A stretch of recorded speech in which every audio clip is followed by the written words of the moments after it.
Is there any public comment on our closed session agenda items? Seeing none, it is 6 o'clock. We will recess to close session and reconvene here at 7 o'clock. In open session. And Trustee Poole, you like leading us in the Pledge of Allegiance?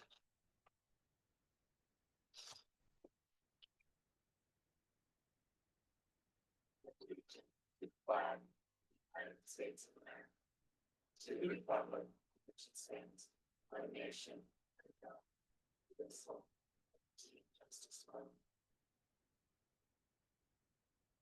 And no action was taken in closed session. And I move that we approve tonight's agenda. And that, All right, and all in favor? Aye. Aye. None opposed. Okay, so moving on to public comment for things not on tonight's agenda. So we don't have any. Oh, yes, sir. Or is that an attachment agenda item? I don't. that's me. Jason Wedge. I would like to make a public comment.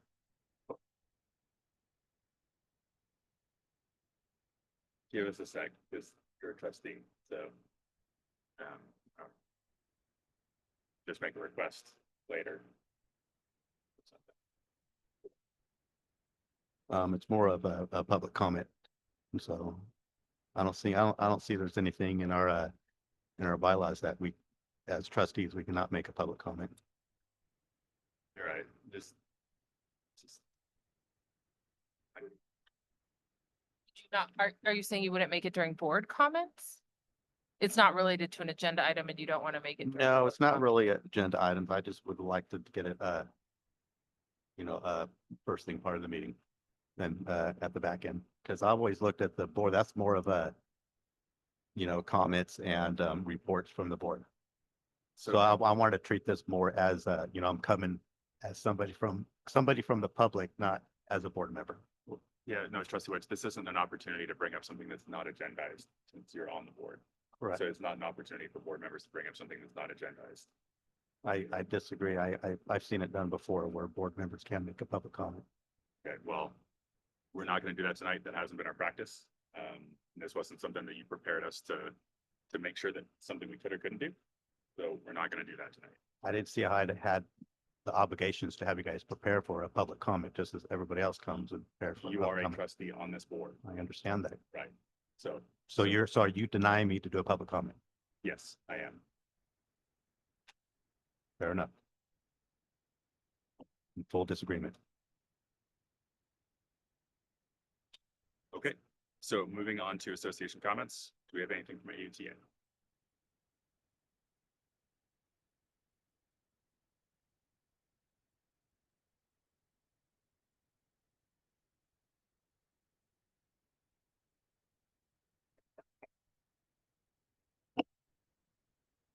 Good evening, Board of Trustees, Superintendent Myers, everyone else. I'm Sarah Hudspeth, the ELD teacher at Auburn Elementary and negotiation chairs for AUTA. I'm speaking tonight on behalf of Sarah Liebert, who is at one of the many community events in which she participates to enrich our students, families, and community members. Tonight, she is co-hosting Kidsapalooza, which she organizes each year with numerous of our community partners. First of all, it's great to see that EDK now has a playground equipment for our youngest learners. After waiting for an entire school year for our play structure to be installed, it is underwhelming. At this time, there are 68 4 to 6-year-olds playing on this structure at one time. It's not a large play structure and there's not a lot of space for them to play around it, and it's quite cramped. This is our second year with 3 TK8 schools, and we're still seeing very large discrepancies in class size. Not only are these class sizes unbalanced between schools, but also within the middle school classes. Within each school, teachers are being given class lists that are well above the desired class size in some of their classes. This is creating problems with behaviors, quality of instruction, as well as the simple logistics of where to put that many students in a classroom. At Auburn Elementary, we are understaffed. There's not adequate supervision staff present at lunchtime to assist and supervise students, especially our youngest students. This has caused teachers to feel obligated to help their students through the lunch line, inevitably causing them to lose their own contractual lunchtime. We are also still without a consistent science teacher in the middle school. The lack of consistent teacher for these students mean that they are missing out on important core learning. It is our hope that the board will prioritize keeping quality educators by providing a competitive living wage to avoid attrition so that we can build continuity within our programs and across all 3 school sites. Thank you. Is there anyone from CSEA? And trustee Wedge, I'm trying to find legal clarification about that and saying some stuff that says yes. So go ahead, make your public comment, but just it's not for substantive discussion or action tonight. It is not. So, yep, please go ahead then, but do step to the podium. Yep.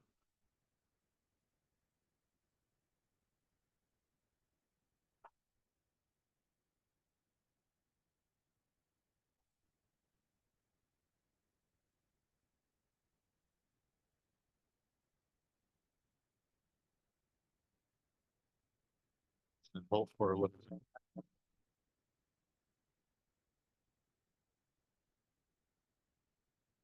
So I just prepared a quick statement, so I want to make, and I'm coming as a community member, not necessarily a board member. So 1950s, Americans diagnosed with a chronic disease was around 3%. In the 60s, this was around 11%.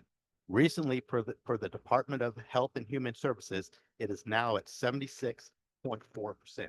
That's roughly 8 out of 10 Americans currently today that has been diagnosed with a chronic disease.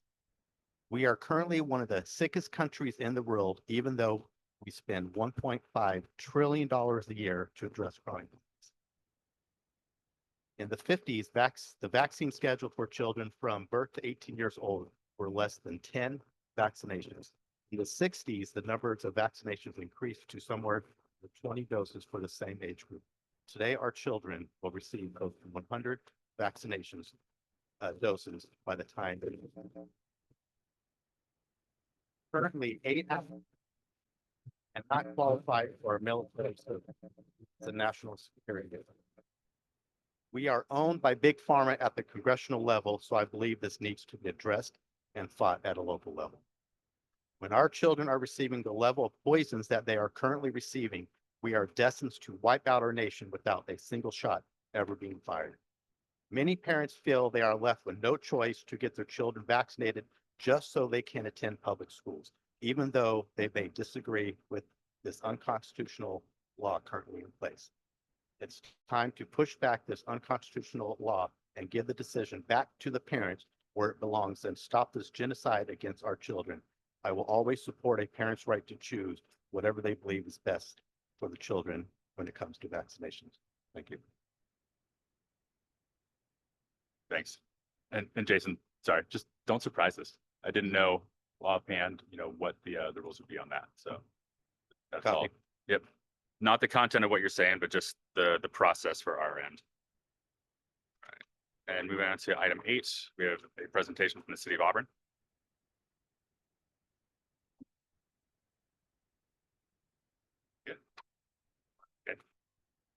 Good evening, President. Good evening, Board of Trustees. Jonathan Wright, Economic Development Director, City of Auburn. Didn't mean to surprise anybody with this. This is kind of an unusual thing for all of us, although it's not uncommon practice to use the okay. Sorry, we can work through everything. It's not unusual to use the urban reserves designation. Just say forward. Okay, it's yeah. Okay. So we started this process about a year and a half ago. Moving forward, our original general plan is from 1993. It's not uncommon for Auburn because our zoning code is from 1973. So we still have our measure of sound is still a curio device. They say it's still in the ordinance. So there's a lot of things that need to be improved. So we're slowly working and trying to modernize our systems, modernize our regulations, and really move forward. So we got in this process. We're looking right now, we're really focused on long-term fiscal stability and sustainability. Probably most of you know we had some financial problems about a year ago, realizing we've shifted. We've incorporated the ship and are moving in the right direction. But we're really thinking about the next 20 years and how we actually improve ourselves as an incorporated city. So in the last round, 1993, and actually prior to that, we came up with a sphere of influence, which is the outer area. You can see anything colored inside is within the sphere of influence. It's really hard to tell, but there's a black outline in the middle there, which actually is the city limits. So a lot of people say, wow, Auburn's great. We got that Target, we got the Home Depot, and it's like, we don't even have Auburn Toyota. You're literally in North Auburn at that point. So we are very small, and the county's done a great job of kind of growing around us. So our opportunities to grow are limited, but we're looking at annexation opportunities in the future. And as we were looking at areas surrounding, we started looking to the south, because our sphere of influence really doesn't go to the south very far. It kind of ends there. We built that out. And so we were looking at the school district property, knowing that that's available. We've heard for a while that there's that you guys, the trustees, were looking at what could be done there, potential for maybe even surplusing property and so forth. And so it got us thinking and looking down that direction, realizing that you have one of the large lots, there's a couple of them out there, that are unimproved. And that would be likely best served in the city at some point. So again, it's a logical area for growth. And so we came forward and said, would you mind if we put this urban reserve designation on it?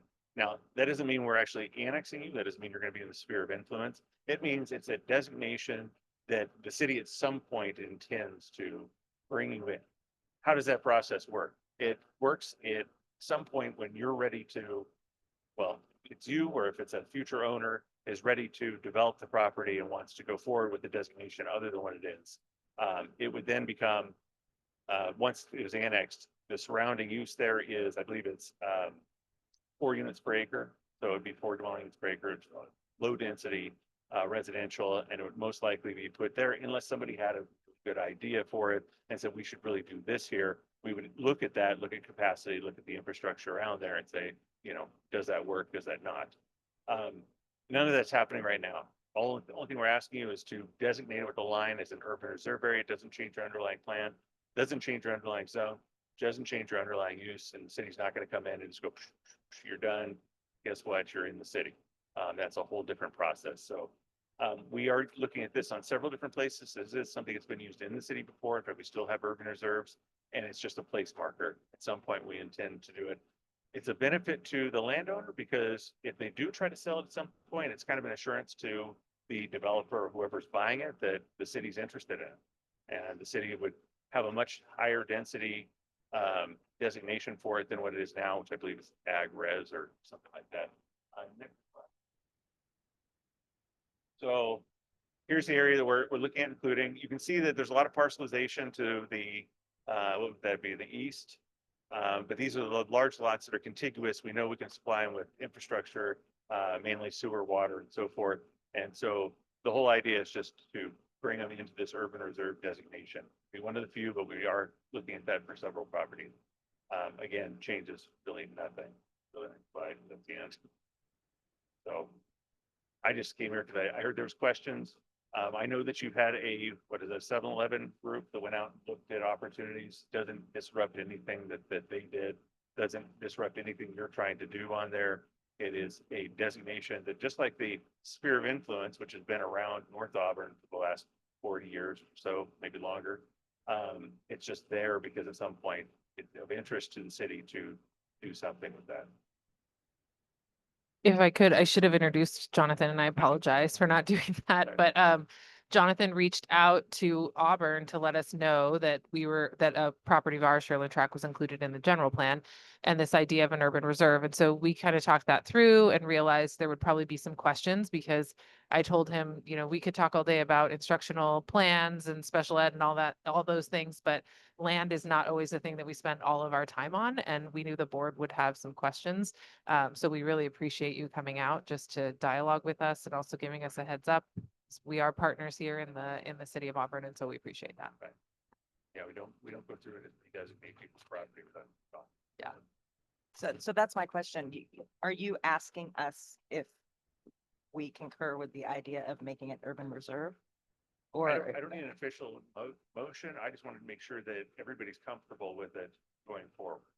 That was the whole idea. This is an informational item as far as I'm concerned. Just want to know if there's any questions, and if there is concerns and you did not want this, then we need to talk through that further. So it's already been designated. It's in, it's in the preliminary plan. We've brought it in.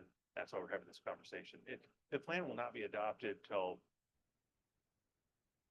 probably mid-spring next year. and the purpose is because you want to add it to the general plan and annex it?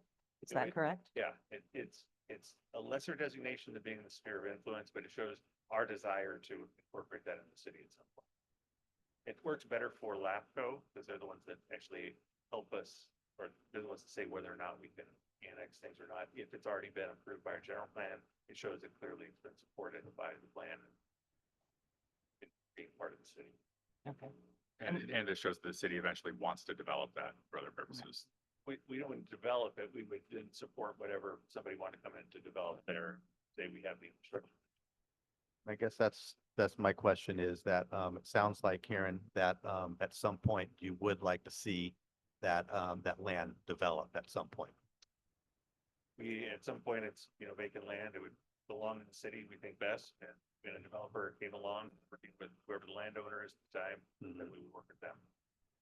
And did I hear you right, that if it is annexed into the city, then you are able to put more high density housing in as opposed to what it would be right now, which would be don't- lower? I think- I think that's I what you don't know what the said. underlying plan is for right now, but I believe it's ag res, which is a much lower designation. We would look at more of the surrounding properties there. They're actually in the city, which right now that's low density residential. So that would be, like I said, 4 units per acre. So they're larger lots separated out. I guess, one of my concerns is that, there's been some discussion in the past as far as, designate that land for some kind of ag program, potentially with the high school and, or other schools. And I guess I have a big concern because now it's zoned for that. And then if it's annexed in, the city could potentially come in and actually change that zoning, which, which the vision that we may or may have set forth, wouldn't be a vision anymore. I don't know if this feels like it's a hostile thing, but that we wouldn't put something like that. We're not saying anything Why? like, hey, we're gonna redesignate it. It's simply putting an overlay on there that says that at some point this property could be in the city. And it really is up to us working with the landowner. So it'd be up to whoever zoning. So until that time, if you guys are doing it for agricultural purposes, I mean, that can continue as long as you want to. The benefit is, let's say that the district got into some financial problems and was looking to liquidate that property, it actually has a higher value with that designation on it, because whoever buys it knows that the city's intent is at some point to bring it in. And then if they wanted to, they could work with us. Would the city be interested in that land if it was to remain, for ag purposes? This is a 20-year plan. Could be a 40-year plan, depends on how long it sits there. So we're looking long into the future. Yeah. But ideally, you guys want to develop it. Ideally, we'd like to see it be residential. And so if the district held on to it for 40 years and it remained as is, would we be able to continue to have it as is, or would you guys, do it eminent domain and take it over? You're not in the sphere of influence. You're not actually in the city limits. It's just a placeholder, if you will, that Okay. says that the intent is at some point to bring it in. It's just a logical assumption. Right. That would remain until such time as the property owner was interested. So Okay. it's part of, like I said, it's a long range plan. It's hard to see 20 years in the future, it's hard to Right. see 5 years in the future. And just looking at trying to capture some of the, there's a lot of developments happening around. The city's been developed completely around by the county. So there's these little pockets of places that have opportunity for the city in the future, have opportunity for the landowner in the future. And so it's designating it outside of doing a whole sphere of influence expansion. Okay. Still has to go through that plan amendment process, still has to go through all of that process to protection. Well, all my questions are asked. I appreciate, the honesty and, knowing exactly what the city's intent, for the future for the property. Placeholder. Thanks for coming in. Thank you. Thank you.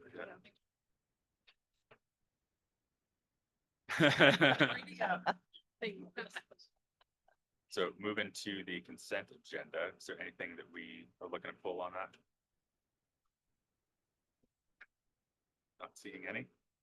I move that we approve the consent agenda. I'll second. Then clerk, please conduct a roll call vote. Absolutely. President Holt, Aye. Clerk Grigsby, aye. Trustee Poole, Aye. Trustee Travis. Aye. And Trustee Wedge. Aye. So moving to item 10, our Williams public hearing.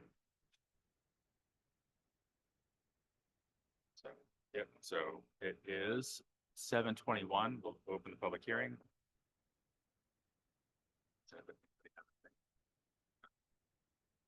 So it's still 7:21 and we will close the hearing. And moving to item 11A, approval of resolution 25-26-100, the Williams certification. So annually, Williams Act is about instructional materials, making sure that we have instructional materials available at all of our school sites and our 4 core adopted subject areas. We're not a high school. If we were, we'd also look at lab equipment. So annually, we have to look at that, hold a public hearing to have any feedback from the community, which we just did, and then pass a resolution stating that we have sufficient materials. Typically, we would do our own kind of check internally, but we actually had the county come out, Placer County Office of Ed. They came out last year to one of our schools. They came out to all 3 of our schools to conduct Williams Sites visit this year. So we actually have the 3 reports within there, which you can see we passed in all the components of Williams. The other piece in addition to instructional materials is a facility check through the FIT, the facility inspection tool, and all was found in at least good order. So the reports are attached there as well as the resolution. And unless there's any questions, staff recommendation is to pass the resolution as is. Any questions? I move that we approve the resolution 25-26-100. I'll second. All in favor? Aye. Aye. Aye. Resolution. Oh, you're right. Yes. Thank you. Awesome. All right. So we have a motion and we have a second. Clerk, please conduct a roll call vote. Absolutely. President Holt, Aye. Clerk Grigsby, aye. Trustee Poole, Aye. Trustee Travis. Aye. And Trustee Wedge. Aye. Okay. Moving to item 11B, the approval of resolution 25-26-101. Again, Yeah, the GAN limit is intended to monitor the growth of state and local government spending by linking year-to-year changes to expenditures and inflation and average daily attendance for schools. Our unaudited actuals report includes the GAN limit calculation. However, the board must also annually adopt the resolution approving the calculated GAN limit. Staff recommends approval of the resolution. any questions?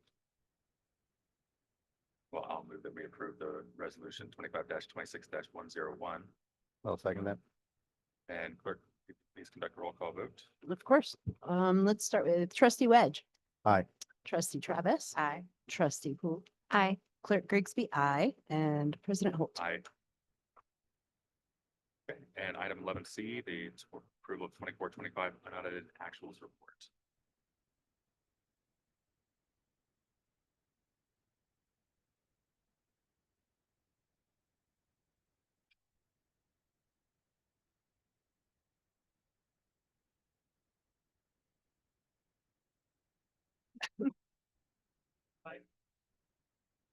So this is the most exciting time of the year, budget world.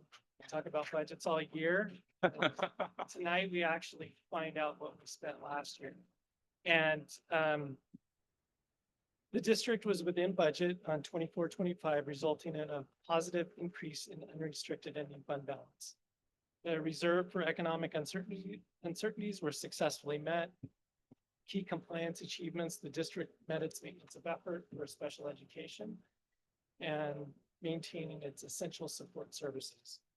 The ongoing challenges and plans, the current expense formula allocation required at 60% for a teacher's salaries with the district is currently at 55.8%. 0.86%. However, it has increased 7% over the year. So we've actually come up with salary increases. And one contributing factor is contractor costs, special education, contributions to restricted resources. So that makes it challenging, but we're getting better. This year, the county does have to approve this. We'll look at our financials to make sure that. Moving forward, despite these challenges, the district has remained resilient and financially stable. With continued focus on cost cutting and efficient resource allocation, we are well positioned to improve and meet future requirements of cost savings within the district. Next slide. So these are snapshots from the report that's provided, and it breaks down everything from our revenue to total revenue for unrestricted, restricted, and total fund. So our total revenue was $26,635,000 last year. We spent $27,186,707. Now, that deficit spending is okay because we received restricted funding in prior years that we have to spend. If we don't spend it, then we have to send it back to the state. So currently we have our recovery education block grant. We have some of the discretionary block grants that we have to spend, and we have time limits. So those don't get replenished every year. We have to. So on unrestricted, we brought in $19,518,000, and we spent 13 million. And you'll see on restricted, we also spent about that much, but we had to contribute about $6 million to it. And when you look at our excess or deficiency in revenue, the one that's the most important is the unrestricted at $5,521,179. And the net increase to our unrestricted fund balance is $96,000. And when you look at all the calculations and trying to make sure that all the expenditures are in the right place, in the right category, to come in that close and basically spend what we brought in to serve the students this year, that's difficult, and it's where we want to be, because we want to spend the money we earned last year on the students last year. We don't want to go in the hole. We don't want to save a lot of money. So I think, we're definitely in a good financial position with that respect.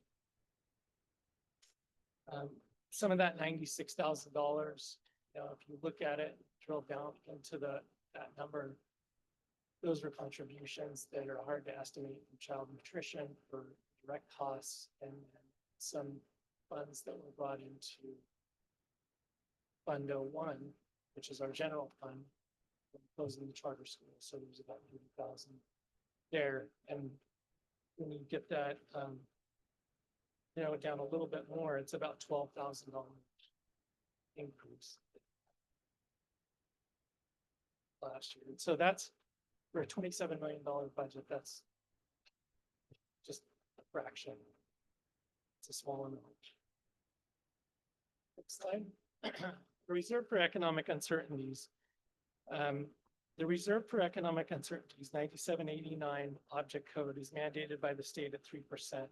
Auburn Union School District has a board resolution that allows up to 17%. Currently designated as approximately 15.9% reserves. And other assignments for strategic plan priorities include maintenance equipment, replacement of textbook adoption, and technology. And we've allocated 1.1.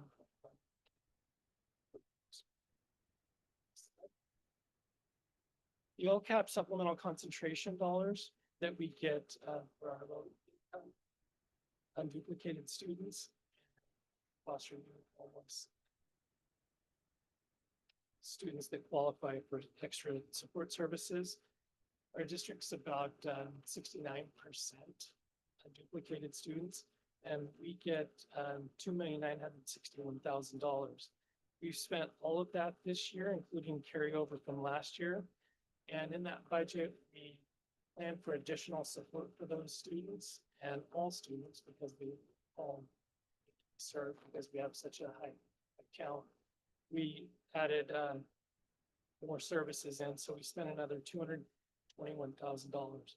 Those are all budgeted funds. We want to make sure that we spend those funds, so over allocate the LCAP resources for supplemental concentration. If we underspend it, then we have to carry it over to next year. Unrestricted funds become restricted now because these definitely lower restricted dollars. So it makes sense to spend them on services and supports and LCAP to serve our students. Excellent. So our summary here is the current fiscal measures and successes, the school consolidation and TK transition in the last few years have maintained fiscal solvency within the district. These actions have positioned the district to navigate ongoing and future challenges. The recommendations for future actions continue identifying and implementing cost-cutting measures to address future declining enrollment and rising operations. Every year, the cost of electricity goes up, the cost of water goes up, and we have to pay for those costs, including COLA increase. Any money that we can. We want to maintain as close as possible to the board approved reserves of economic uncertainties at 17%, so that we can potential budget crisis or deferrals that might come at us from the state. In conclusion, the current strategies are working. Staying the course will help the district remain financially stable and prepared for future uncertainties. The budget practices remain effective and are within 1.9% variation at second interim and estimated actuals, plus or minus. And those variances come from construction projects that carry over into the next fiscal year. So if 1 year we had those costs and they carried over to the next year, we might be off a couple $100,000, and that's what we experienced. The restricted deficit spending was planned, and its use of one-time funds and must be used or returned to the state. So we'll have to check that. So it looks like it's deficit, but it's really. Questions? Good job so far. Good work, Buster. Absolutely. This is all your hard work you put in. Now you get to see it. Yeah. Just keep going.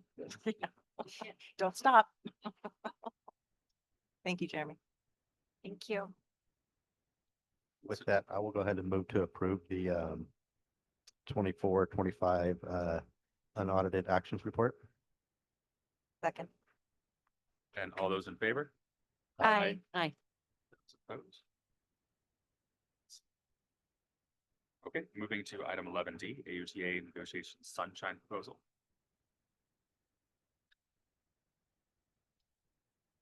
Annually, to begin our negotiations process, our bargaining partners will provide a sunshine agreement as well as Auburn Union School District to our negotiating partners. It's a reopening year, so the full contract is not open. So we open 2 items as well as salary and wages. And what you have in front of you is the Auburn Union Teachers Association internal bargaining proposal for sunshine. They are proposing to open Article 3, association rights, Article 13, transfers and reassignments, and then Article 17, salary and all relevant expenditures related to that, as well as benefits, which is Article 18. If there aren't any questions, the staff recommends approving sunshine agreement for AUT. Any questions? I move that we approve the AUTA negotiation sunshine proposal for 25-26 bargaining year. I'll second. All right, and all in favor? Aye. Aye. Those opposed? See none. So moving to 11E, sunshine proposal from AUSD to AUTA. So this year, same idea for a sunshine proposal on a reopener agreement. Auburn Union School District proposes to open or Article 5, excuse me, teaching hours, as well as Article 17, salary, and Article 18, employee benefits. If there aren't any questions, staff recommends approval of the sunshine agreement as proposed. Any questions? I move that we approve the sunshine proposal from AUSD. Second. And all in favor? Aye. Those opposed? None. Moving to item 11F, CSEA negotiation sunshine proposal. Okay, so this is for our classified bargaining unit known as CSEA, the California School Employees Association, Auburn Elementary, Chapter 171. It's also a reopener year. There's no language being opened this year with CSEA, so they are opening Article 13, payroll and allowances, and Article 17, health and welfare benefits. If there are any questions, staff recommends approving the sunshine agreement from CSEA as provided. Any questions? I'll move that we approve CSEA negotiations sunshine proposal. Second. And all in favor? Aye. Those opposed? Moving to item 11G, sunshine proposal from AUSD to CSEA. Okay, last but not least, Auburn Union School District's response for a sunshine to California School Employees Association 171, opening the same items, that would be 17, salary and benefits, and 18, employee benefits. Staff recommends approval as written unless you have any questions. I'll move that we approve item G, sunshine proposal from AUSD to CSEA. I'll second. That was a tie. I'll take Renee. I'm taking Yeah. Renee. All right, and all in favor? Aye. Those opposed? None. All right, moving to 11H, Auburn Grammar School and Alta Vista artifacts. Okay, so this one is as much fun as you're probably ever going to have at a board meeting for action items. So if you follow us on social media, if you're one of our 111 followers, and if you're not, you know what to do. We did a little bit of a story on this. So little bit of background. So we have a cabinet in our small conference room here, and it's just chock full of stuff, or at least it was chock full of stuff. And staff largely walked by it, and we were looking to update that small conference room, put a TV in there, make it a little more usable.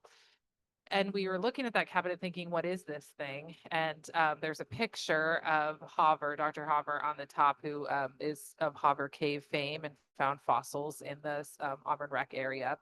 That cave is closed off. You can't go in it unless you're in a special group. I was part of Leadership Auburn this last year, and Leadership Auburn does get to tour the cave. So I actually got to go in, which was awesome. And I learned, and Kelly is part of Leadership Auburn this year, so Kelly Young will get to go as well. But it's an awesome just piece of history that's in this area. And so then we started poking around in this cabinet a bit more and realized it had sort of a tarnished plaque on it that it was donated to Auburn Grammar School after Hoover's death sometime in the early-ish 1900s. He passed away in 1914. And had fossils in it at that time because he kept some of the smaller ones that he didn't send to Berkeley.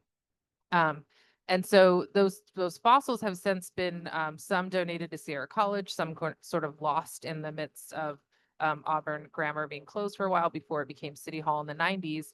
But the cabinet has remained. And when we dug through that cabinet and took out some of the other things that were in there, like current yearbooks and things like that, we also found that it contained Auburn Grammar trophies from the 30s, as well as Alta Vista, things like board documents and student materials from as late as what direction is it?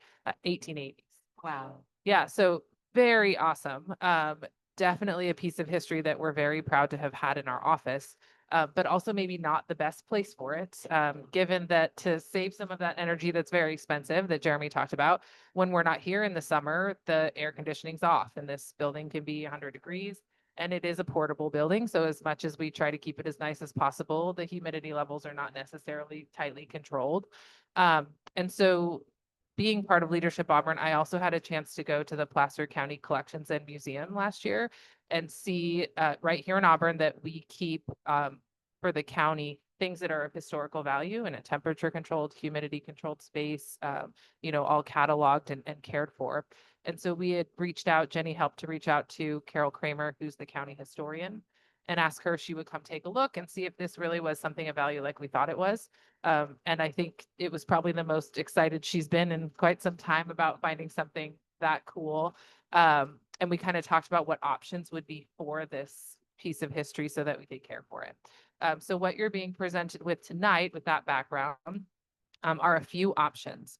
So as you're aware, when we have something that belongs to the school district, you have to, as a board, say, we know we own this thing and we are willing to surplus it, meaning we can then do something else with it other than holding on to it. So all of these options, well, not all, two of these options would require a surplus. The first option, and this is actually Carol Kramer's recommendation, the county historian, is option one. So you would surplus with direction to be that we donate that item to the Placer County Museum Collection and Archive. So that building where they keep track of things, they would come, they would inventory it, they would transport it safely and then take care of it and store it. And it would then be in their care. If anyone in the county, nonprofit agency or something wanted to use it, for example, Sierra College back in the early 2000s did a display on Hopper. They could then reach out to county collections and say, hey, we're within the county. This is something that would be great. We'd love to display it. And they could borrow it, put on loan from the county collection. Or it would live there and people could see it there if they wanted to, or it could go out to other places in the county. So that's option one, is to surplus and then move forward with a donation to Placer County Museum and Collection. The second option is also, wait, I gotta open it and make sure this is is that the loan, Jenny? Sorry, is the second option the loan? The loan. Okay, so the second option does not require surplus. The second option is a loan. So the other piece of this is that Auburn Grammar is in its 110th year. As of January 2026, it will have been 110 years since it opened. So Auburn Grammar School is doing a whole year of events. And one of the things they're doing in City Hall, which is the old Auburn Grammar building, is putting all Auburn Grammar artifacts in that museum area. And so they would like to, the Historical Society would like to include the cabinet and some of the things within it. So if we wanted to maintain ownership of that, which means it would stay here and live here, we could also opt to loan it out for a period of time in the month of October during this display to the Historical Society. And when that display is done, they would return it back to us and we'd be responsible for housing it again. So that's option two. That does not require surplus because we would maintain ownership. And then option three, and Carol basically said, I'm going to provide this to you, but it's not my recommendation, but it is an option. You can surplus, you could surplus the cabinet again, and then you would gift it to the Placer County Historical Society, not the county collection, but the Historical Society themselves. And then they could take on, she said, most likely what we would then do is have Ascension go to the Placer County Archives and Collections like we talked about in option one, but they would take all of that on. She said it just creates a middleman and that's not necessarily the best option, but she wanted you to know it is an option. Her recommendation is option one, but of course we can do any of the three. We thought we'd just talk about it tonight and see what your thoughts were. Just out of curiosity, nothing to do necessarily with the options, but what conditions are all the artifacts in? Decent condition. And after this, you're welcome to go look at so them. The documents are legible and readable. Some of them, the bindings and the spines are sort of deteriorating. I think that probably would happen to any of us if we were around for about 140 years or however old they are. But yeah, the trophies are, tarnished a little bit from time, but they're from the 30s and you can still see the inscription on them and it's pretty cool. Could we ask them to, when I was in middle school, we found a time capsule in a wall that got knocked down in the school. Oh, And it was from like the 20s or something. And so we had a huge assembly and invited like something, we tracked down some of the people and it was really amazing. So I wonder if we could incorporate that into one of these options, if the Historical Society could help facilitate something for the students to get to see all of this and have something for them before, doesn't have to be before we part with it, but just as a part of this process. Like to have it come to the school or something like that. Yeah, and have the historical society talk about it with the students and explain the. Yeah, I mean, I think Carol would be very open to that. She's more than happy to talk about all things history in Placer County and certainly in Auburn. And the other piece is that the City Hall maintains a historical classroom in room 5 that to look like a classroom that would be of that time. Some of our classes have utilized that where you can go and actually they do like an, an hour lesson basically as if you were in, 18 or 1910 or whatever it was when they were open. Yeah. So, and that's where these items will be on display in the month of October as well. But no, we could certainly reach out to her. I'm sure they'd like to do something, a talk, and maybe bring some of the artifacts too. The cabinet might be kind of a lot to lug around, but some of the smaller things in there, I'm sure they could bring along with them. Yeah, the trophies are really cool. And I don't know if kids care about board meeting minutes. From Um, 86. but it's pretty cool. And because Hopper was on the school board, when we looked in there, there's actual signatures from him of, because we're taking these minutes that are going to be published online, but they literally hand wrote everything and said, what was the vote and who made the motion. And then that person signed their name. And so his signatures are there. It's pretty cool. I really did got think it really good was attention. amazing putting it on social media. It really piqued an interest, I hope. The more we could even get that interest out there for the display to be shown would be amazing and kind of incorporating the schools in there in some way would be really neat just to see how far Auburn has built itself up. Yeah, For it sure. would be really neat. And actually related to Auburn Grammar's 110-year anniversary, the January is the big culminating event. It happens to be on a Saturday. Is it the 10th? I want to say it's the 10th. Yeah. And so Carol had asked if we could have students come out and help with that. So we're probably going to have our band teachers working on that to see if we can teach our kids some songs that they would have played back in the early 1900s. And yeah, there'll be historical reenactments. All of that. So yeah, it'd be good. I think we should donate. I tend to agree. I only have one other request that we see Yeah. if it's feasible, and that would be that if they digitize the board documents and things like that, we could then include a link from our district page to these historical documents. Okay. I mean, even just a link to the display itself for a little bit, kind of like how the social media was set up. Yeah. No, I think so. And I'm sure there would be more to come from it.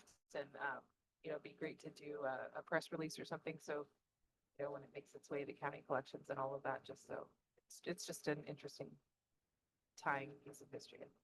It'd be also nice to have, maybe, before they leave the building, have some nice professional pictures of them, because that might play well, at, maybe, certain areas of the website and stuff like that. So. Out of curiosity, when it is being stored, do they have any future plans, or is it just kind of like if the Historical Society decides to bring it out again? I mean, is that the best description? Yeah, county collections has all kinds of stuff and people will come and ask to, see things or look through things related to research projects they're doing or anything like that. You can make an appointment and go look through the archives and then request access. So there could be anything like that, anything like that would happen, as well as museum displays and things like that. For sure.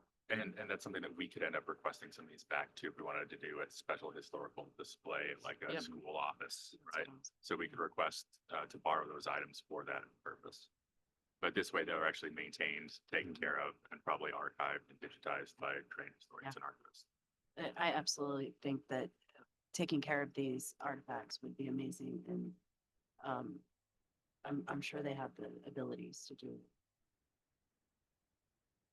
So it sounds like we're all for option one. Sounds like it. We still need a motion. Well, I will make a motion for option one, to include the request from the board on top of that. I will second that. And all in favor of option one? Aye. Aye. Those opposed? None. Okay, and moving to item 11I, June 2025 board policy updates, second read. And approval. Okay. Means that. Charter. Okay, so we brought a very large June CSBA update packet at the last board meeting and went through that. There were a number of policies that we're returning to this evening to kind of look at some updates that were requested and also to have deeper conversation around. So I am going to skip the ones that we didn't have questions or concerns about. If there's any of those you want to talk about, please let me know. Otherwise, I'm just going to go straight to the first one that we wanted to kind of do a deeper dive. That would be policy 0441, artificial intelligence. In the online version, the PDF of the second read, you'll find that starting on page 54. And what we had talked about last time, that the board wanted to have a deeper discussion during second read to talk about any questions they might have related to the AI BP.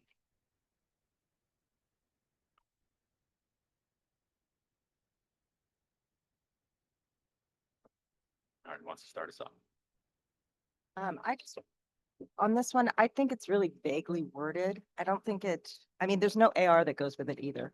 It's just a board policy. It's vaguely worded. And frankly, I think we would probably want to discuss each of these items point by point if we were going to go with this. And it is optional. So I don't know if that we need to adopt it right now. My inclination is to not adopt it. Yeah, I'm a little bit on those same lines as well, just with artificial intelligence. It's just, we don't know the outcome. There's not a whole lot of data, whether it's going to be impactful or hurtful or not. So I would like to pause on this as well, not move forward with this. My only issue with pausing on it is, does that mean that it allows the students the ability to use it without restriction or discipline? Or, I mean, are they able to just straight out write a whole paper with AI and turn it in without getting repercussions? That's my biggest fear about us not approving. Yeah, I agree. I think we need to know if there's any policy in place at all around it, just because otherwise it likely will be being used. By This staff. is new policy, I believe. So I So don't probably- think there is anything, but probably shouldn't. maybe Brittany knows better. There is not, we talked about this, it might have been around, it was sometime last year, when we were talking about the technology plan and Director Peters was giving us an update. But there was no AI policy at that time. Since then, there's obviously been a lot more work done around this. So this is CSBA's first AI related policy that has come out. So there Which is isn't probably why anything to it's compare it to. yeah. Yeah. Yeah, and it looks like, to me, it looks like almost like guiding principles, not like direction, but more like, okay, if it's being used, at least the very least is it should be used in these ways. And looking at the language, other than your point of some of it being a little vague, there is language in here that I do like ethical use and transparency, accountability and responsibility, secure and private, professional development. So I think there's a Yeah. lot of some good guidance in here. Yeah, I agree with that, but that goes back to my point. There's no AR. So I'm wondering if you could develop an AR for that. You know what I mean? Like, I don't In know. terms of, yeah, so ARs are typically how administrators would roll out this policy. So we could certainly do that. We could look at, usually CSBA will give us samples. We just didn't have any for AR. And I could also reach out and see if they're working on developing those. I haven't heard anything about Oh. it, but we could certainly ask. But then if not, then we would look at what policies are we putting in place to structure what we do in school to align with this board policy? What are we allowing access to? What are we not allowing access to? How do we do that? Yeah, I think I would like to know that piece of it because, yeah, I really don't have a feel for where we stand as far as AI goes. And even just like on the teacher end of it, there's some information in this about teachers using it. And so I'd kind of like to have some direction on what you think the direction should be on that. Okay, and that probably won't be next time, but we could look at doing that in like 2 board meetings from now, which would be November-ish timeframe, maybe bringing back some sample language. Maybe giving you an update at next board meeting if there is anything coming from CSB, I'll let you know. But if not, we could draft some language, bring it back a couple board meetings from now and look at that. Sure. Just for our record keeping purposes, are there any thoughts then on what's the general consensus about this one? Are we thinking we would move forward with the board policy in the meantime? I mean, is there any problem with adopting the policy in the meantime? It I don't- doesn't have any direction. Yeah, I mean, to the other side too, I don't see why we don't just hold off until superintendent's able to kind of develop an AR to correspond with it. Because, you know, things like using AI to write essays are still plagiarism, so that already is a no-go. So at least this way we could try to kind of roll it all out as a completed product. I think That sounds good. Okay, So it sounds like we are gonna pull this. hold on this. So just so you know what I'm doing to keep track here is as we go through these, I'm just gonna kind of ask for that general consensus and then we'll review at the end what we're gonna do for each policy, make sure we're in agreement. Then ultimately you have to make a motion. Oh. But that will help us keep track of what we're thinking. Okay, so we'll So- do that at the end. Right. Okay. So at this point, we're gonna hold on BP 0441, and when we go through the approval process, we will not be approving BP 0441. Okay. I keep saying we, but it's really you. That's what I mean, because I don't get a vote, but I am keeping track. Okay, next one to talk through. AR 1312.3 uniform complaint procedures. We did make some small amendments. This is, by the way, on 107 in the PDF. We did make some small amended language. So we had students experiencing homelessness on page 3, item 7, changed to homeless students. And we also had restorative justice on page 8, item 7, changed to restorative practice. Other than that, the policy remained as is from first read. Questions on that one? Okay, so this one would be a yes then to move forward as is. Okay, school bus drivers, AR 3542 on page 146. This one had a few amended language pieces. So if you look in the first read, introductory paragraph was added. So page 1, paragraph 1, we added new language because remembering that we don't have a transportation department, but we do contract. We added the sentence for all contracted transportation services. The district shall ensure contracted firm meets all legal requirements regarding qualifications and responsibilities.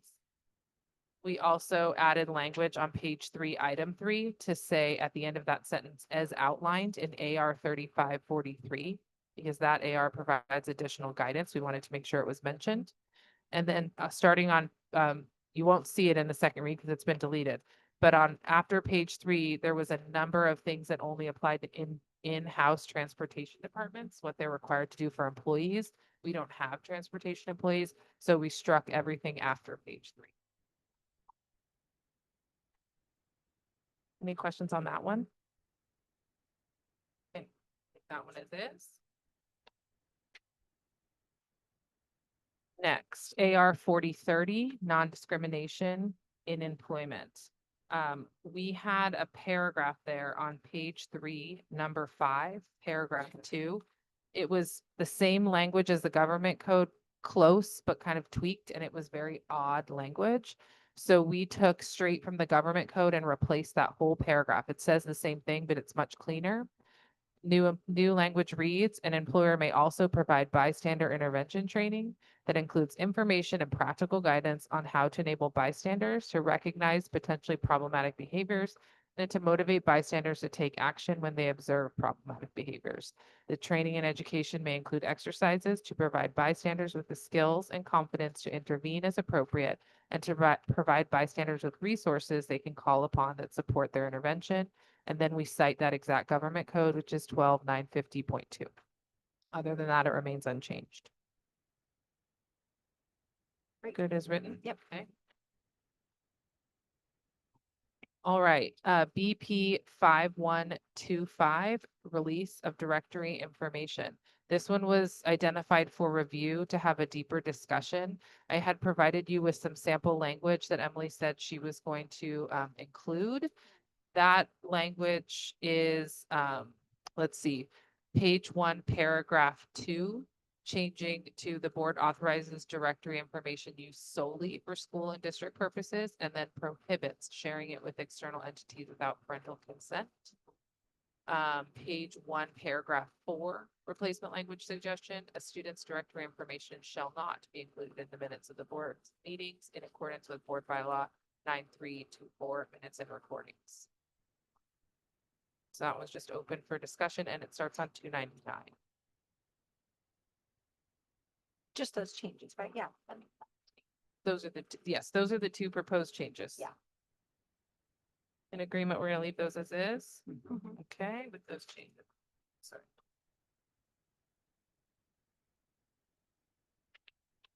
Okay, now AR 5125, release of directory information. So this is the corresponding AR, starts on page 302. Let's see, excuse me, language. Okay, replacement language. There was a list of 11 items on page 1. We are proposing, or Emily had drafted language to propose that the following 4 are the only items on that list. So that whole list 1 through 11 is struck. And instead we would have 1 name, 2 participation records in officially recognized activities and sports, 3 dates of attendance, and 4 degrees and awards received. Yep. Good as written? Yeah. Okay, yep. Next one. Well, actually, hold. Okay. So looking at that with date of birth, I think that was one of the conversations that came up though. Would that then, if we adopt this without date of birth, does that mean we couldn't put like happy birthday messages on the board out in front of the school? I don't know that we have the exact days on them, but Yeah, we don't, well, I think usually it just says happy birthday. I don't know if it would have the and then date. classes, they'll often have a calendar with like people's birthdays on them. Does that mean we can't release that? But this is for sharing outside of the district. Yes, thank you. So, and I believe this is release of directory Okay. information that a parent. Yeah, let me pull it up Has to here. be- Need to get Yeah. to- So this would be directory information contained in a student record that would not generally be considered harmful or an invasion of privacy if disclosed. Such student information includes.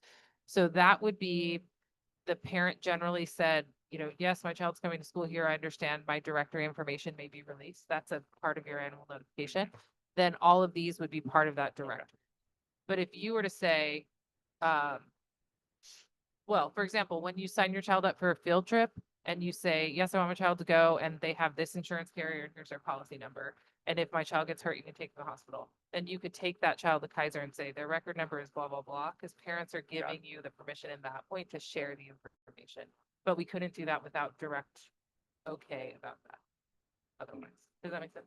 It does. Yeah. Yeah, that I was not, I was concerned about like the insurance piece. I was really looking at what's pretty light. I think about like happy birthday messages up on the boards out front. Want to make sure that wouldn't get us in trouble because I know kids enjoy that. Yeah, I would say the one piece of information maybe that you're with birthdays that you could get into, because it is like a harmless thing, but, or it feels harmless, but it could maybe fall under this. Like I was in a classroom today where as a class, they post a calendar and then they say whose birthdays are in September. And it says like Johnny on the 11th and so on the 12th. And then as a class, they look and say, oh, whose birthday are we celebrating that month? That would technically be, now that you're saying this, we're releasing that without telling the parents we're going to post your kid's birthday on the wall. So in that case, that would be something that we would currently consider releasable under directory information because all 11 are there right now, but wouldn't be under this scenario for date of That's birth. releasing, because the way I read it in this context, it's like to outside people, to media. I wouldn't have thought it would apply to within the district or even a classroom.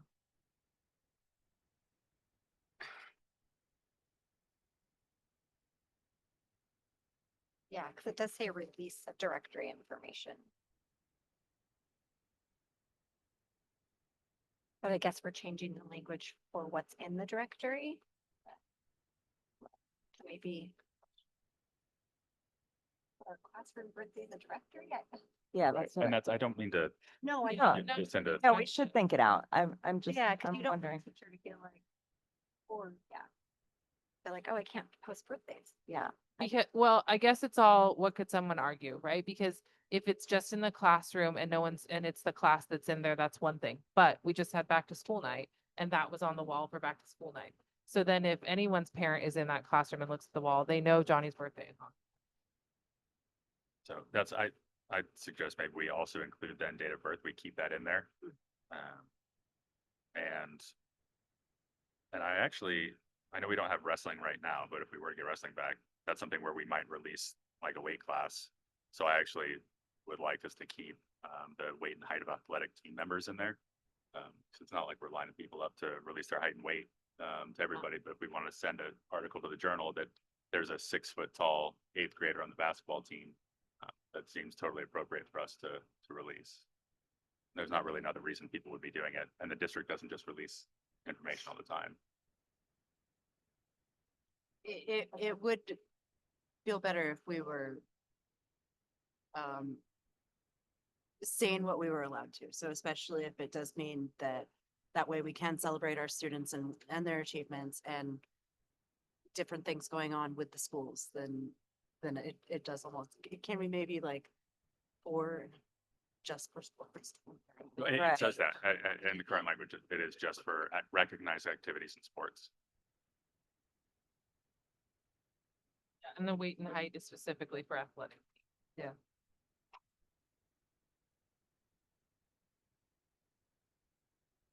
I don't know. I like to keep this very tight. But if you guys, I don't know, we don't have wrestling. I guess that's part of it for me. We Right don't have now, wrestling. We but, don't have, you know. I know, but you know me, we can come and revisit it. We do have basketball, we do have volleyball. I could see, to Greg's point, probably not weight, but you could say, such and such a school is doing great and they have I'm gonna pick a position because I know it exists in basketball. There's a point guard, right? I don't know if they're supposed to be Right. tall or not, but I assume they're all supposed to be tall. They have a 6 foot, point guard on the 7th grade, something I could see Yeah. somebody. Okay. That doesn't. Who's the gatekeeper? Are you, is the superintendent the gatekeeper of this Of who information probably sharing? gets released. Yeah, who it goes to or what it is? Yeah, well, there's no, anything that's going out for a press release or anything like that would come through me. All Okay. communications that go out on behalf of the district to like media would come through me. Okay. If it's going out in a school newsletter, not necessarily, but then it would be the principal most likely for that school. But we would make sure that they know these. When I'm looking at this list of 11 things, we don't have major field of study is on there for high school because that's like, hey, they're going to college, they're going to major in psychology. So that we're not really going to have that happening. Right. We also are not going to have either. I don't necessarily see a reason for address, telephone number, email address, those Sure. types of things. But I do see an argument for date of birth. I do see an argument for height and weight. Okay. Given the examples we talked Are we good with adding those back to the list? Sure. Then are we happy with the AR as is, or rather Yeah. as they are? Yeah, other than Perfect. that was the only thing I had to change. Okay, the next thing is the exhibit. And then you're gonna want to adjust the exhibit because, hold on. I have it here. The page is 306. And on the exhibit, we had some changes. So we struck, although we might not want to strike now, in page 1, bullet 5, showing weight and height of team members. We struck that to align with the AR. But if you're keeping that, then we would leave that as is. And then replacing the entirety of the paragraph on page 1, paragraph 2, with the following directory information, which is information that is generally not considered harmful or an invasion of privacy, if released, will not be disclosed to outside organizations. So that changes it to not be disclosed. And then replacement of the list 1 through 11, which will just mirror to the AR for this 6 things now.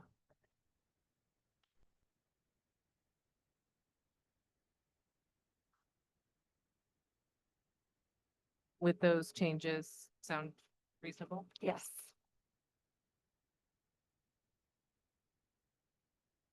All right, next, BP 5145.3, non-discrimination and harassment. This was amended based on the first read feedback So we had some language, in 5144.3, where we had updated a paragraph and we wanted to mirror that paragraph in this, BP as well, because it's the same idea. So on page 3, paragraph 4, we replaced the following we replaced the entire paragraph with this language. When a student has been suspended or other means of correction have been implemented against the student for an incident of racist bullying, harassment, or intimidation, the principal or designee may, as appropriate, engage both the victim and perpetrator in a restorative practice suitable to the needs of the students, including but not limited to mediation with the principal or designee. To address individual needs, the principal or designee may also conduct check-ins with the victim and have the perpetrator engage in restorative practices focused on prevention and education, including but not limited to counseling support, conflict management, and/or cultural sensitivity education. So that's the updated language, right? Correct. So Okay. that's the new language that we replaced, and it aligns with, I believe it's the suspension board policy Got it. when we had rewritten that last year. Questions on that? It is. Okay. Next, AR 5145.3, same one with the AR, find that on 321. Questions were posed regarding the need to include the definitions on page 6. I did get some feedback on that the definitions are redundant to what's already in the BP. So the legal opinion is that the definitions don't need to remain. They're just there for clarity purposes, but the names, the group's names already included in the BP, so it is redundant. Then what else did we have? Oh, was that it on that one? Emily, did you have further questions? I feel like you had further questions on that I didn't originally send out that we talked about. in first Well, read. I think we talked about this and maybe you sent this in an email. That there is an option to not adopt this. We do have this, the language that we currently have is very similar to this. This is, in my opinion, almost all being litigated in different courts, and I'm very hesitant to add this to our policy as an update, since we already have something on the books. I think it's going to be adjudicated quickly and we'll have an answer sooner rather than later and then can move forward. The whole policy? That whole policy, we already have it on the books. It's just an update to it, but it's an update that's, all of these things are disputed between state and federal government. And many of them are being litigated right now. So I just I don't see a reason to update when it's kind of in limbo. I would agree with that as well. I want to find my paper copy, sorry, 5145.3. And we're looking at the BP first, right? Yeah. I think we're only looking at the BP on that one. Yeah, or It's just BP. Yeah. Wait, sorry. we got AR. No, we have AR also. We just looked at the BP. That's where we're amending the paragraph. AR, We did yeah. that. And Okay. now we look at the AR, Yeah. right? Okay, So Okay. yes, that's what I was talking about there. Yeah, the AR, on page 321, correct? correct. Okay. Um, So Okay. the entire AR is not new, but there's new language from 2024. The new language is what is currently being played out in the courts, correct? somewhat. So there's a few things we updated in ours that we talked about during first read. On page 2, it just says, who's the compliance officer to contact? And right now it just says district office.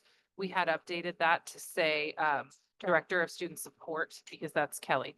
Yep. If we didn't update that, it's not a big deal. It's gonna make its way to Kelly anyway. It's just gonna come directly to our district office, or generally, excuse me, to our district office and get directed to her. The next piece that was updated actually doesn't apply to us. We talked about this. It's high school only for hazing that occurs in sports. That's page 3, number 5. So that was coming out and we're gonna update that.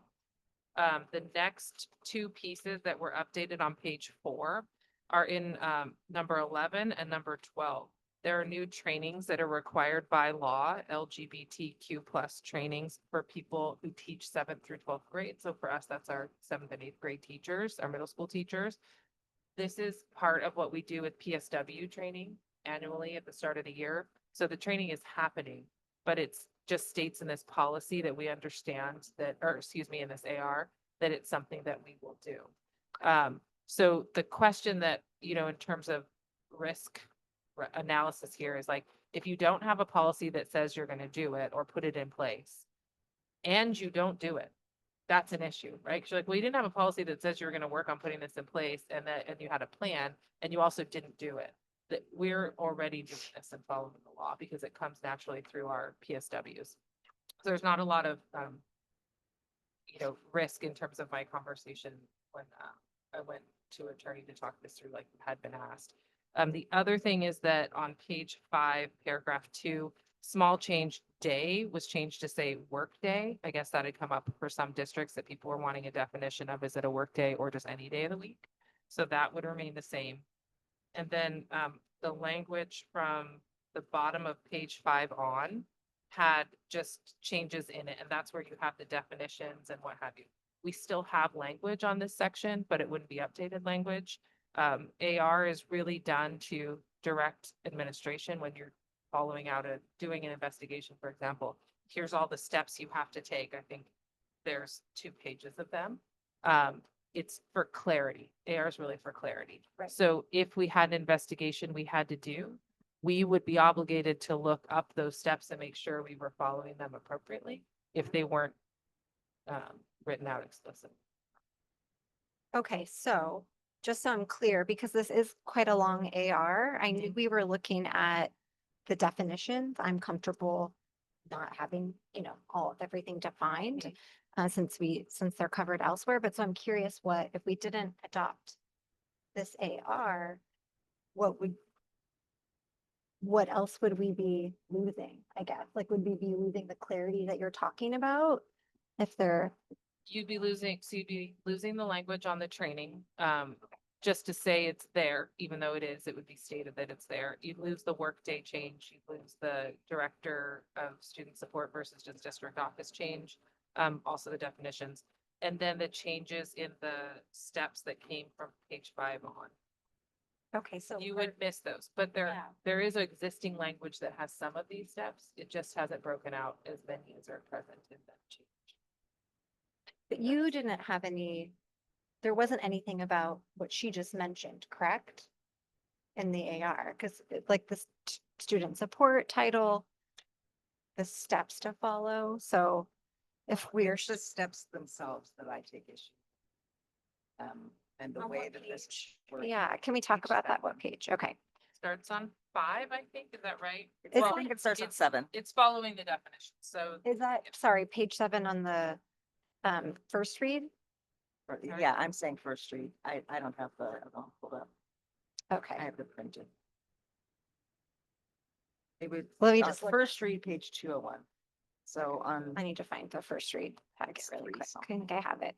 201, is that what you said? Okay, I got it actually. I had it. Look at that. That's already up. on this, okay, you're on the first read. If you go to this, on the second read PDF, it's Mhm. 323. Okay. The process, is that it? Yeah, but towards the bottom of the page where it says support for intersex, non-binary, transgender, and gender non-conforming students. Those are the definitions. That's the header, Right, and then it starts with definition. Okay, And directly following that, it has a paragraph, the district shall ensure all students, and then it goes, that's a whole paragraph, okay, following guidelines, da, da, da. And then it gives you number 1 through 7, another paragraph, and number 1 through 5. okay. That's the part. Yes, those have been changed. Now, not to throw a wrench in the system here, but I find it easier if you actually go to Assembly and look at our current board policy. It's a little bit easier to see because Okay. it's like, it's a rewrite. So there's not like an easy way to say only the first sentence. Is that on, tell me where to find that. That would be helpful. The district page, and then to board of trustees, and then board policies. Our Yes, scroll down district. to the right. Okay, thank you. Left-hand side, board policy. Okay. And then. Search function on the left, where just go to 5,000, left-hand side. Students, Oh, I see right here. yep, and then scroll down to it. Okay. What, 5145.3. 5145? And you want the AR.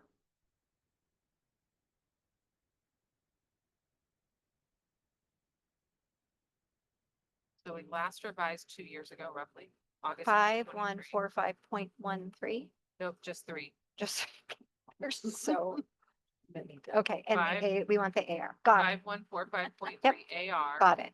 on non-discrimination harassment. Okay, Then you're gonna have to scroll down okay, to. You'll see it, it's the header, issues unique to. got it. Then it follows Okay. with the definitions, so the definitions have been updated. Then, so here's the interesting way they redid this policy, just to like show you. Okay. So in the new one, Mhm. the district prohibits acts of, Okay, that's first in our existing policy. But Okay. it's the end, it's at the end of the new policy, if that makes sense. So now the new policy has 5 of them. The old policy has 7. So you can compare them. You see what I'm pointing at? no, but I will. If Okay, you want to look at, sorry, did you see my paper copy? I'm the only one that's giant. but it looks like we do have a policy on here. Correct. Okay. So and the new policy doesn't look that much different. I would assume, I would agree with you that in looking at the 2 of them, most of it is the same. But there was enough just rewritten and tweaked language that the way it was Okay. included for us in the update is a rewrite. Got it. And then Okay. they changed the order. Not that that does much, but they did change the order.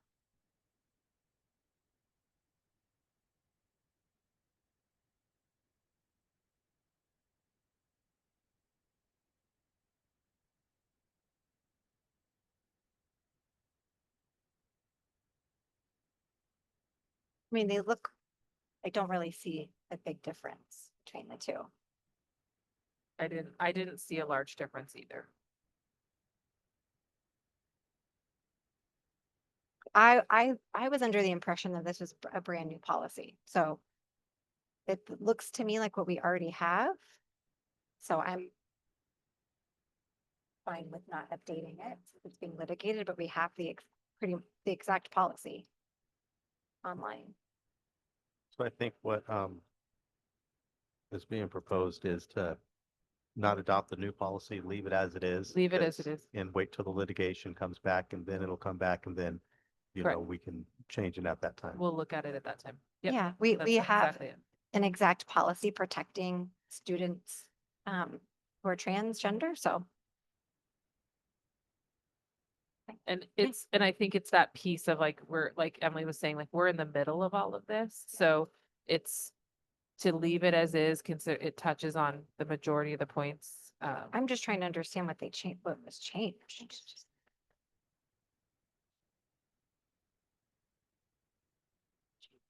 Like. Sure. Yeah, yeah. And once things are final, then we can really get down to the nuts and bolts and change the language and strike stuff out as we see fit. So then if I'm understanding, we're gonna, when we approve this packet, we will approve it with the absence of AR 5145. If I can just have one more second to Oh, look sure. at this one, but just because I did not know. See this one on it.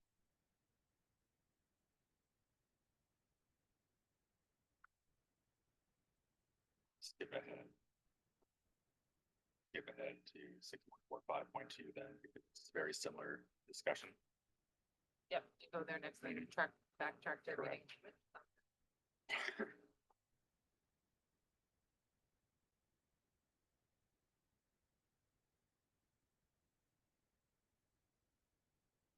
I have just another question. So the Yeah. policy that we have currently meets California law as well, correct? And ed code? Yes, let me.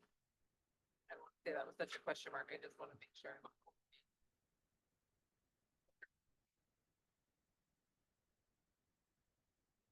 To check new language on the.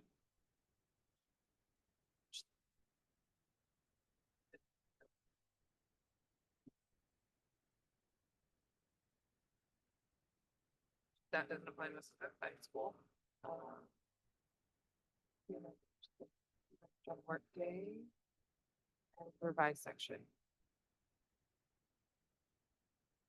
Yeah, I don't. Okay, so here's.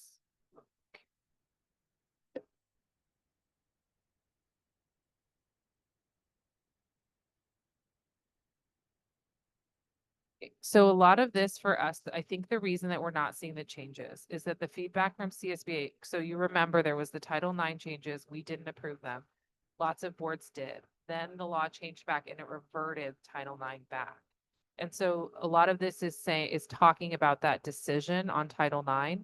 It said new court decision Tennessee v. Cardona, which vacated nationwide the Title IX regulations, which took effect on August 1, 2024, with new guidance from the U.S. Department's Office of Ed, clarifying that Office of Civil Rights, OCR, will enforce Title IX based on the regulations that existed prior to August 1, 2024.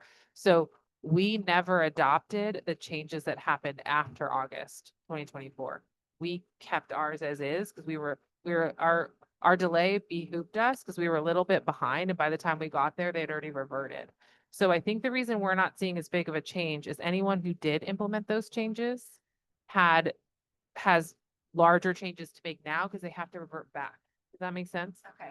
So I'm not an attorney, so I don't want to tell you, I read this and I know it's 100%, I'm not a judge, I'm not an attorney, but from looking at this, I believe the reason we're not seeing as many changes is because we never went to the new Title IX. But Okay. since there are still changes from our existing policy, given day, position, all of that, that's why we have it on our docket to look at for changes. So I will say, in my opinion, I feel very comfortable leaving it. I'll say it like that. Okay. All right, so we're gonna move forward without changing 5145.3. And then let's skip forward to 6145.2. So similar line. Yeah. Okay, so 405. this is BP 6145.2 found on page 405 of your second read PDF. It is athletic competition. And a lot of, I think what we're seeing again is that we didn't make the changes to the new quote unquote Title IX that causes us to revert backwards. But we had said that we would look at language and get attorney feedback. I had sent that to you via email in terms of like risk analysis and all the things. We kind of went through it already in the previous policy. But if you want to have a deeper discussion about that, let me know. Otherwise, you could leave the policy as is and not approve the updates. Similar story to what we just talked about.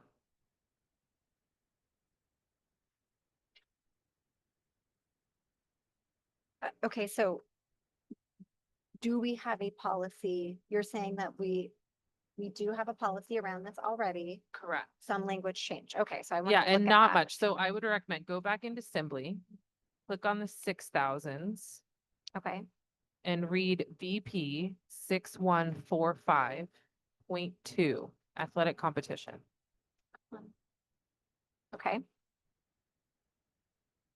And then I can walk you through a little bit of what the change is.